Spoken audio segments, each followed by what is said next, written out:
Mga tol, nakatikim na ba kayo nito? Na kung tawagin nila, hitong dagat. Yung hito, nakuha siya dun sa alat tubig. Hindi naman sila nagkakalayo nung normal na hito na nakikita natin, pero medyo may pagkakaiba to. Nakabili ako sa source natin na kung tawagin nila, hitong dagat. Hindi ako sigurado mga utol kung anong eksaktong tawag dito, pero kamukha nga siya ng hito. Meron ding bigote pero hindi nakakatakot hawakan. Hindi rin siya kasing dulas ng hito na karaniwan nating nakikita. Sa inyo mga utol, anong tawag dito? 1 kilo pala to mga utol. Nabili ko sa halagang 60 pesos lang. Hindi pa din ako nakakatikim nito pero sabi ng source natin ay masarap daw sa gata. Pero iba ang gagawin natin dito. Nilinisan ko na din isa-isa. At dahil hindi pa nga ako nakapagluto nito ay biniyak ko yung tiyan para makuha yung kung anong dumi sa tiyan nila.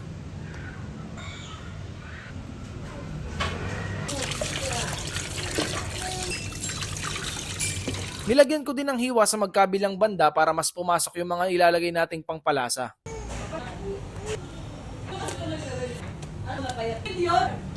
Naglagay lang ako ng magic at pamintang pino. Pwede din kahit anong alam yung panimpla kung saan kayo masaya.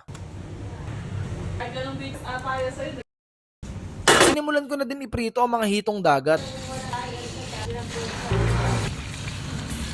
At habang nakasalang ang mga isda sa kawali, sinimulan ko na din maghiwa ng maraming kamatis. May pagkakahawig to sa sarsyado mga utol pero ang kaibahan lang nito, wala siyang itlog. Purong kamatis talaga kaya kailangan natin ng mas maraming kamatis.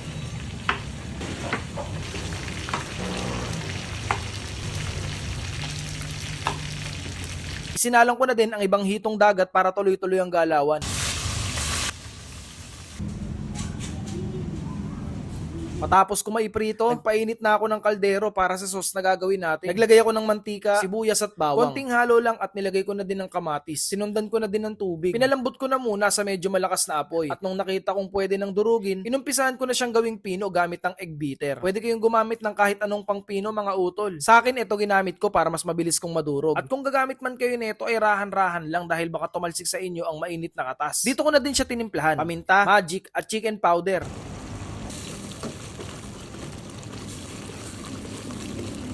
At nung sakto na para sa akin ang timpla, binira na natin yung plating.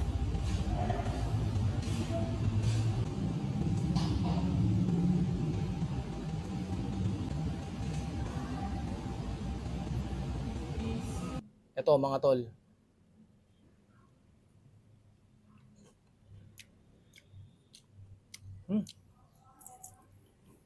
Okay din yung luto para sa isda na to mga utol. Sobrang crispy ng bandang buntot at yung bandang laman naman halos walang katinik-tinik. Crunchy din yung ulo at sakto din yung timpla ng homemade tomato sauce ko mga utol para sa ginawa nating ulam. Try nyo din pag nakachempo kayo ng ganito sa mga palengke pero pwede rin to sa ibang isda.